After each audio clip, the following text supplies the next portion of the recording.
Hey folks, welcome to the Smart Art Business podcast and videocast. We are live on YouTube, or we're not live, we're on YouTube right now as well. My name is Rachel Wilkins. I'm an art business coach, also the founder of Conception Arts. Delighted today to be joined by Louis Martin. Louis is an amazing artist. He's the art engineer, and he also has his own podcast. So today we're going to talk about the benefits of podcasting for you as an artist or as a member of the creative community. So first of all, Louis, welcome to the show. It's great to have you here.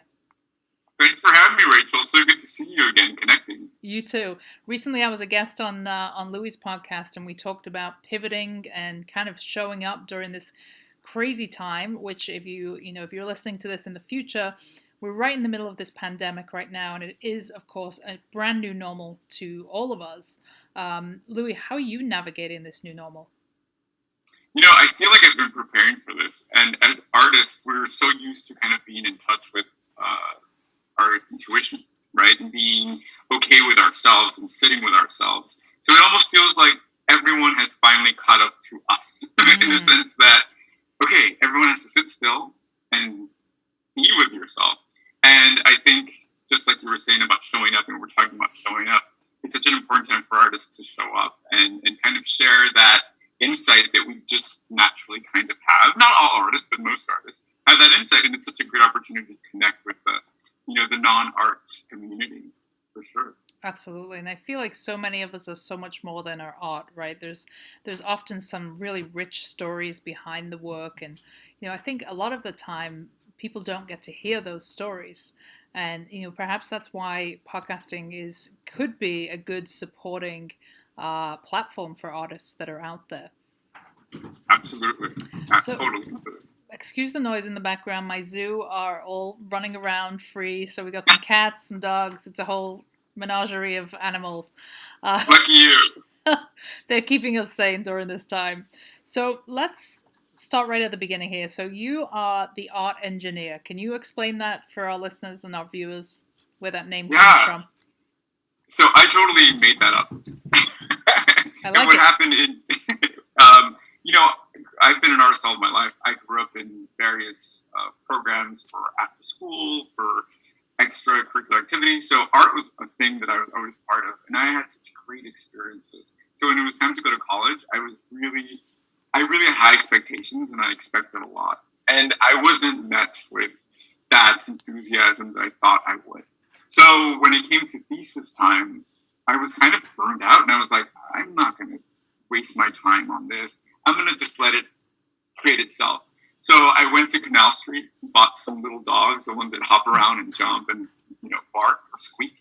And I took them apart and I gave them a pen. And the motor just kind of started drawing on its own. I thought, whoa, I'm an engineer, right? So that kind of just stuck. And the idea that as this art engineer, I'm not limiting myself to my studio. It's kind of a bridge to everything else that I can do, like podcasting, like sculpture, like painting, like anything I wanted to do, because art was always the base for that. And it just stuck. So I've been using it ever since, and it's been very helpful. And it certainly is relevant when I think about your style of work, particularly you work in this very structured collage medium, which has always been I'm very much drawn to that style of work myself.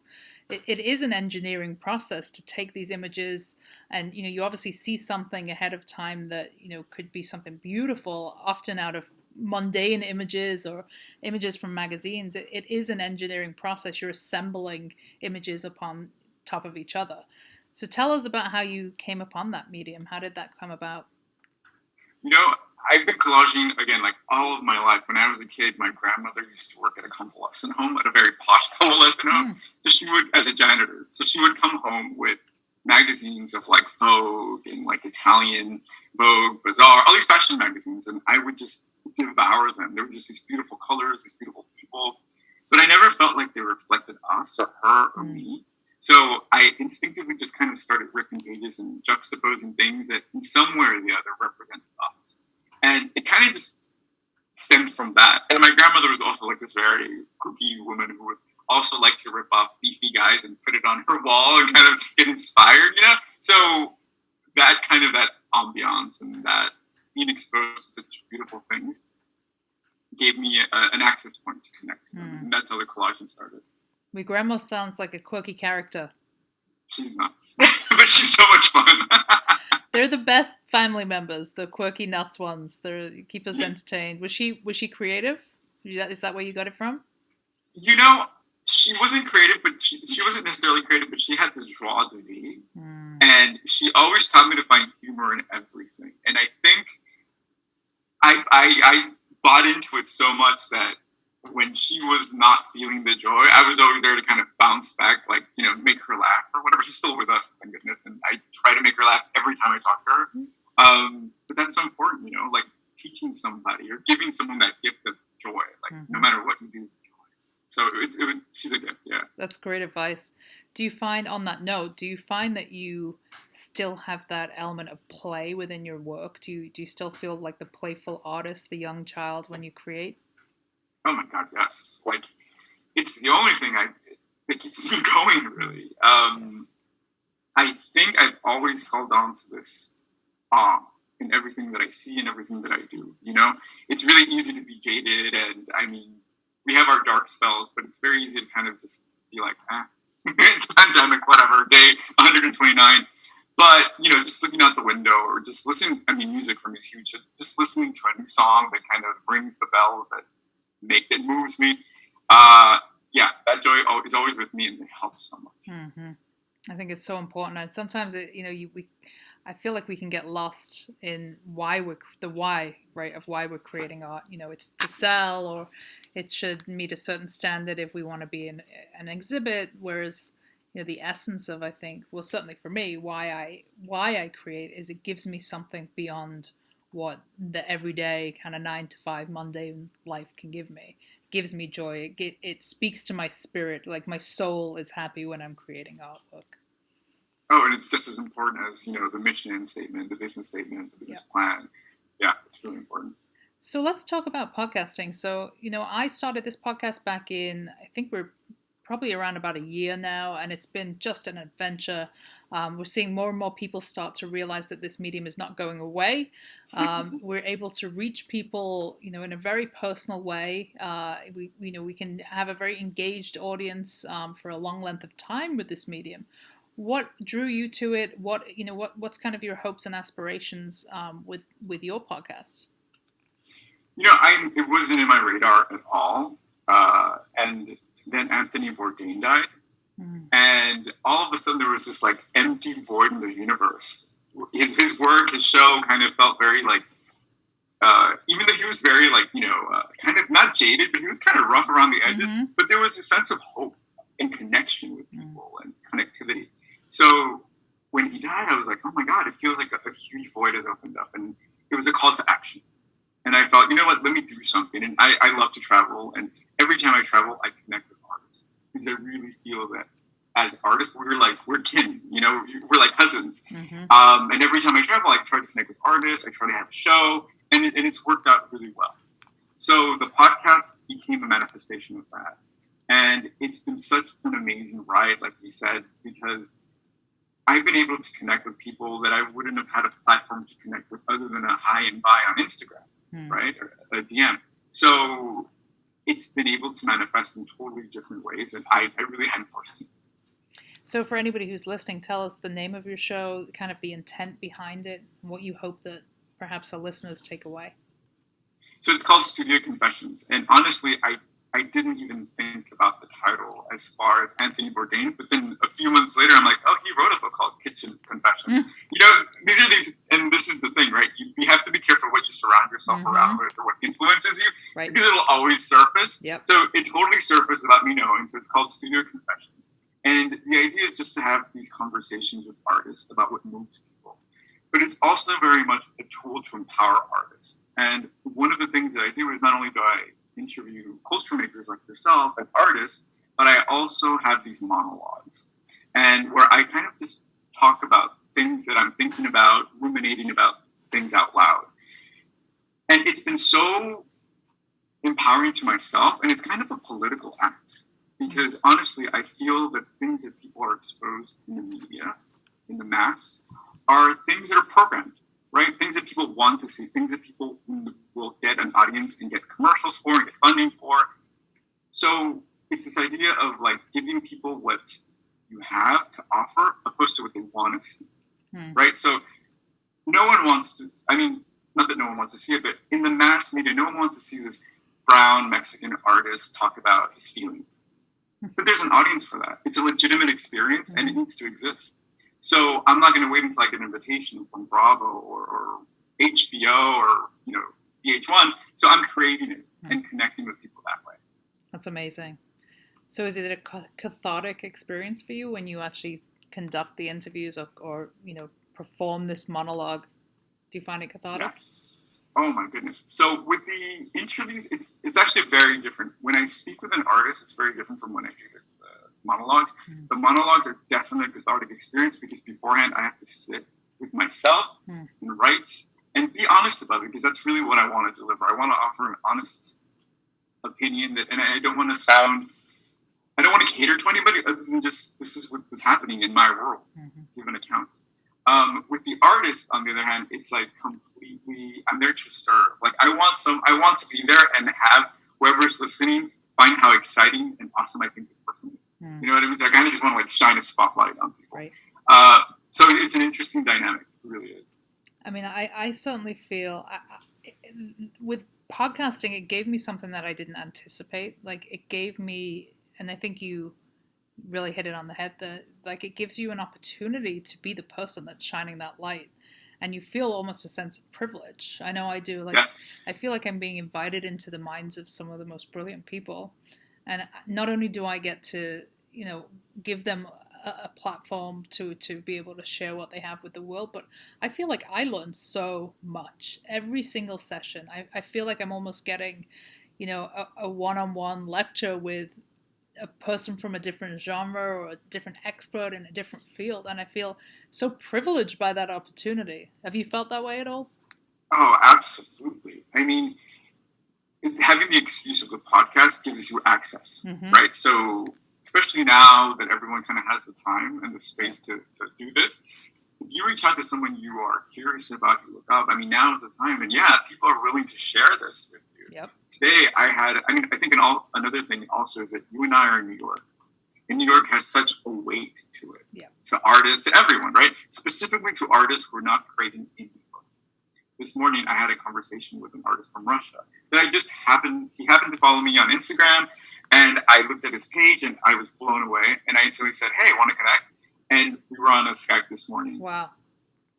And it gives me so much joy and an education to talk about his work from him, but also the fact that now he has a platform here in New York that's kind of going to go to Chicago, to go to LA, whatever, is uplifting for him. So it's a very dynamic way to empower each other and really give voice to your network in the world you want to create. And I feel like we've been lacking that sense of interconnectivity. Like even though we have the tools and the resources to be able to have conversations like this, there's almost been an element of, it must stay mysterious. The arts must, the artist shouldn't talk about the work. Like, why do you think that is? Oh my goodness. Well, because it keeps art schools rich. It keeps museums rich. The artist doesn't talk, the curators talk, the institutions talk, which is fine and dandy. There's a place for that. But I think there's such the balances are off, especially there's so many art students. And imagine going to dental hygienic school and then telling you, nope, you can't talk about that or you can't practice until you're 60 or something. It makes no sense. But now that we have all these tools, I mean, it's so exciting to see artists going live as they're painting or just going through the motions of their day. Because, like, you're right, it demystifies this experience that people are meant to be part of, really. Right. And I think people want a look inside kind of the magic, the mind of the creative. Like I always compare it to musicians. Growing up, I was always intrigued by those behind the scenes documentaries where you could kind of see your favorite band, like, backstage and getting ready. And like, you felt like you had like that little sneak peek backstage pass, right? That was so elusive. And I think that as artists, we kind of play our role down sometimes, that we're not, these special creatures or like musicians, but people do want to see that process. They want to see what's behind these minds that put out such amazing, unique narratives into the world. So I think that we can, Completely. yeah, and I think podcasting has kind of been a little bit of an underestimated platform. What has it opened up for you in terms of your art business? Have you seen more attention on your work since you've started the show? Yes. So before in my art journey, I've also worked at museums, at several museums, and one thing that working in a museum gives you is clout. So it doesn't pay very well, but you're invited to openings, you are connected with people, so that clout is you can use that as leverage. Podcasting gives you that leverage. It gives you that credibility because if someone is trying to connect with you and they do their research, they're not going to look at your resume. They might, but if you have a podcast, your voice is literally recorded and you're leaving a message. So if you sound like an absolute putz, and maybe that's what they're looking for, right? People love that. Or if you're completely educated about a certain subject and people are looking for a voice, it's the perfect calling card, really.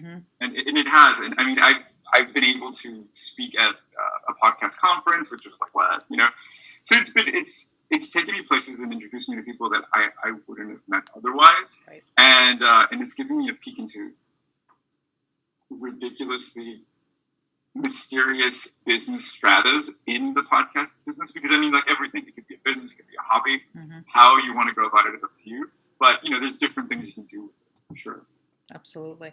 And I think that when it comes to standing out in this really relatively untapped, I think the end of 2019 there was still less than 1 million podcasts on iTunes, which is really not a lot when you think by comparison of like YouTube shows and things like that. It seems to be that those that really get visibility or get a lot of listeners tend to be the more niche targeted. So don't try and perhaps come out and be like the art podcast and appeal to every art form. That perhaps people should be thinking a little bit more narrow in terms of their audience. Would you agree with that? Oh, absolutely. I mean, and here's the tricky part, right? Because you would assume, because I'm a guy or because I'm a woman, my niche is a woman or my niche is a man or whatever. But you kind of just have to be as authentic as you can possibly be. It is my number one tip, right? Because like I said, I made the assumption, I'm a gay artist, Latino, that'll probably be my niche. Right. My biggest listening base is in the Midwest, women over 40. Thank you. You know what I mean? And then in thinking about it, I'm like, yeah, that makes sense. Every single mentor I've ever had has been a woman over 40. So, yeah, it makes sense. So, I think if you're authentic and you are creating content that you can stand by and you're not trying to please everybody, yes, the right people will find you. They just will. And I read something very early on because we're always looking at our stats in the back and kind of how many listeners and where are they, and you can actually get a very detailed profile. It's somebody said once, when you're looking at your listenership in the beginning, it might seem very low, and that's to be expected. When you see a number like 50 and you think, okay, well that's pretty low. But then imagine you having that conversation and presenting it in real life to a room full of 50 people. That's 50 people is a lot of people that you have the potential to impact, to inform, to educate, to inspire, to entertain. I mean, it's something that we really don't get the opportunity to spend that kind of intimate 30, 40 minutes, however long those sessions may be, really in any other realm. So there's a lot of power in that. So much power. And I think also, it's interesting because it's something that also the listenership of each episode kind of builds because it's there as long as you keep it there. Yep. And it's just really powerful. It's very poetic in my head because I'm the complete opposite. I don't look at the numbers because one is too technical and I'm like, I can't make heads or tails, but I can see the little map and the demographic page. But I think that it's just so powerful to have something that kind of snowballs. And to be able to connect with, even if you only have 50 or 10, to be able to connect with these people specifically, like on Instagram, I get comments and DMs, and that's just so meaningful to me. Like the other day, someone said, I'm having my coffee, I'm collagen, and I'm listening to I'm like, wow, that's crazy to think that someone has allowed me into their sacred space. Right. To me, that's my sacred space. My collaging time, my coffee time, sacred. So it's amazing to connect in that way, you know. And I 100% agree that human feedback, like whenever anybody reaches out and says, this episode really moved me, and for the guests too, like I hear from a lot of the guests that I've had on, they had an artist reach out to them and say, what you shared on that episode really motivated me and, allowed me to really pick back up whatever my form of creativity was. Like, that's amazing. That's Powerful. powerful. Yeah, like you said, and impactful. So perhaps if there's an artist out there who's thinking to themselves, okay, well, how do I go about this? Like, where would I even start? What would be like your first steps that perhaps somebody could take? I think you have to think about your genuine voice, and once you're cool with that, you can frame it as a postcard, right? It's like a postcard from the studio. So you don't have to know, you don't have to be a pro in your media. You don't have to be a pro in audio engineering. You just kind of have to be willing to show up and be honest. And after that, after you can show up and leave your voice in the ether, you really have to be consistent. Mm-hmm. I mean, I think that's the most important thing. Show up, be consistent, because people want to know that you're going to be there when you say you're going to be there. And that's when it becomes a labor of love. That's where it becomes a job. And that's when it becomes the most rewarding, right? Because you're committed and you're working towards something. Initially, I started my podcast going once every other week. Mm.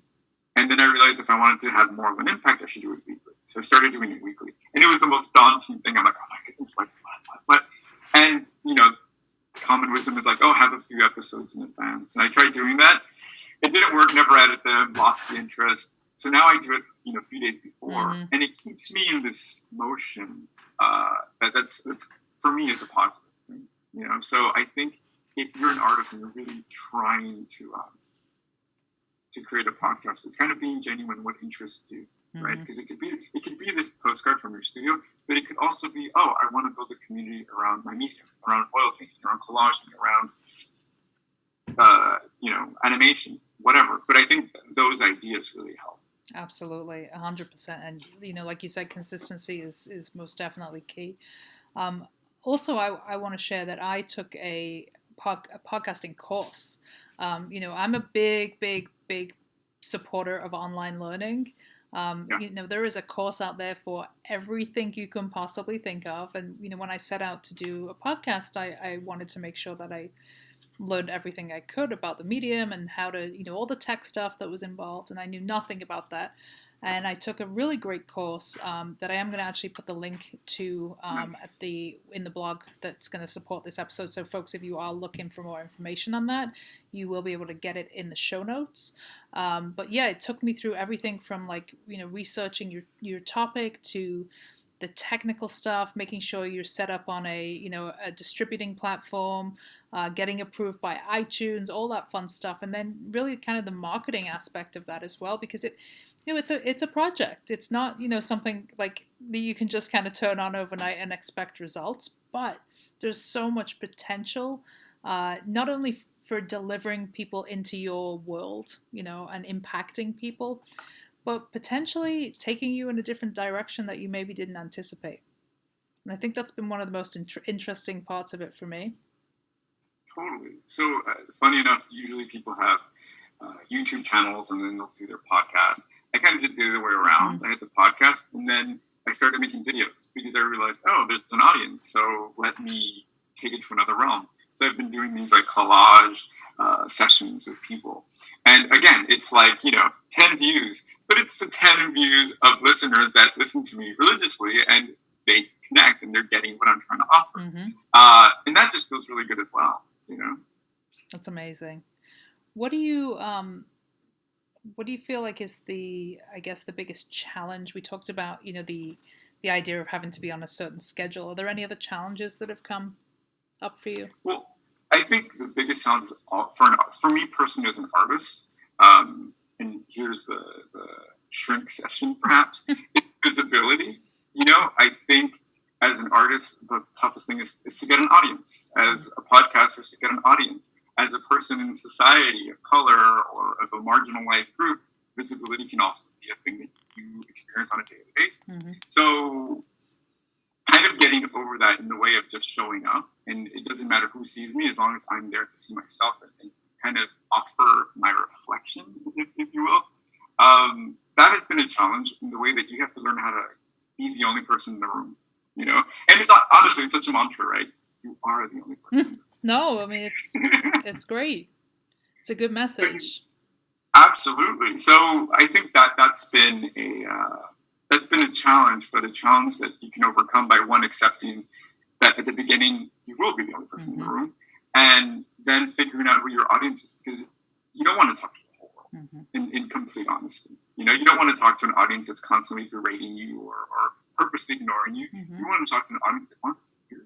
Right. You know, you mentioned music earlier. One of my favorite Mobius bands is Cowboy Junkies. They sing Sweet Jane, really sad, beautiful, melodic music. But they're so depressing that when they had concerts, no one went to their concert. Wow. And they said, you know, we performed for one person once, but we gave the performance of our lifetime because that's what we had to deliver. And that always stuck with me. And I've been delivering no matter who's there or who's not. Yeah.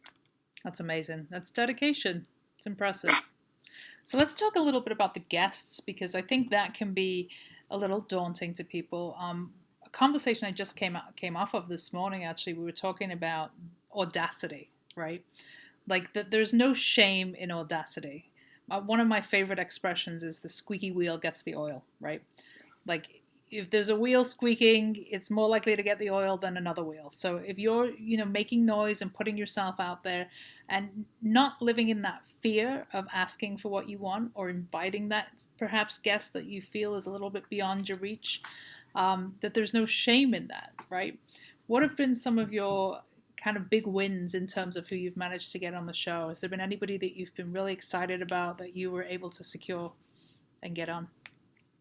Yes and no. So, I mean, I think as artists, we're so good with rejection, right? Because we face it on a continuous basis. Right. So when it comes to podcasting, it's like, oh, I didn't even see this person. It was just an email. So that's cool.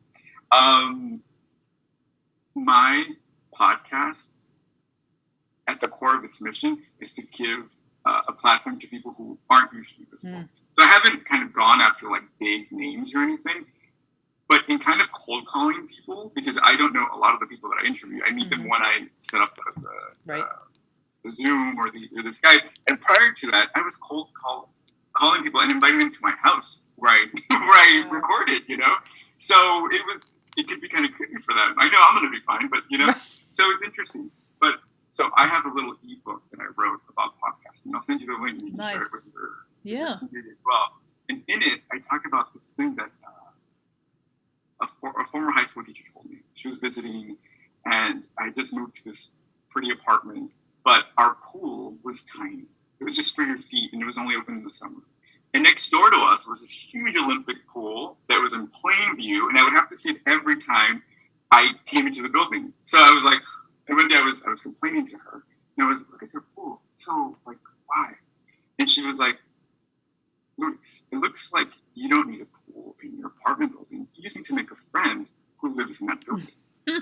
I was like, right. You just need that one person, that network, to open that network, to create that network. So it's always stuck with me as far as like, okay, if I know that you know someone that I could possibly interview that will bring something to the show that I haven't had, then you're my door. And you build this credibility because you're not trying to shice anyone. You're not trying to sell them anything, really. Right. So that's been a huge takeaway. That's amazing. And yeah, you're right. I mean, and podcasting does open you up to a whole world of different, folks from a variety of different industries as well. I always go back to several years ago now, but we produced a art and film festival back in has to be 2009, 2010. Wow.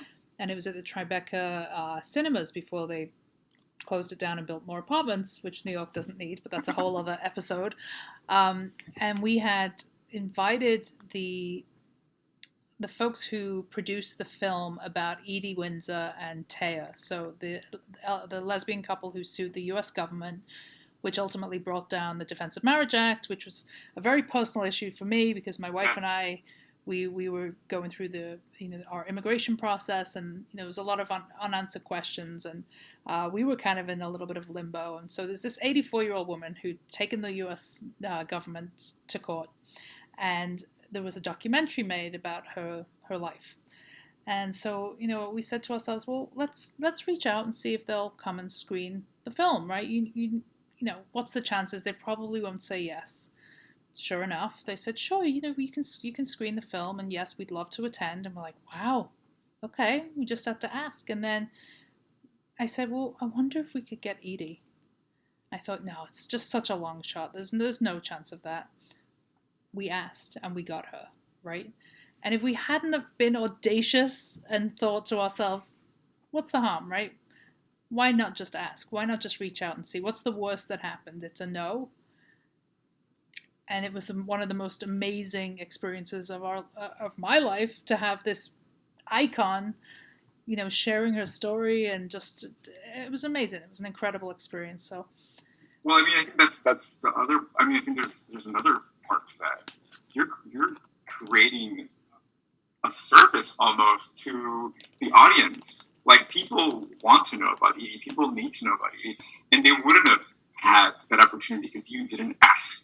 You know what I mean? So, like, your ask is not only on your whim, it's also on the people that you're representing, the people that you're serving. Mm-hmm. So, I think it has such a ripple effect that when you take that little step to be brave, to be audacious, it doesn't only affect you, it affects many other people in positive ways, in ways that you'll never know. Right. That's powerful. It's it's a powerful platform to be able to do that today. So I guess, what would be some takeaways that you perhaps would leave the community with in terms of maybe the first 3 steps that they could take to go out and start their own podcast? So you have to come with your curiosity. I was talking about that awe of always having this joy.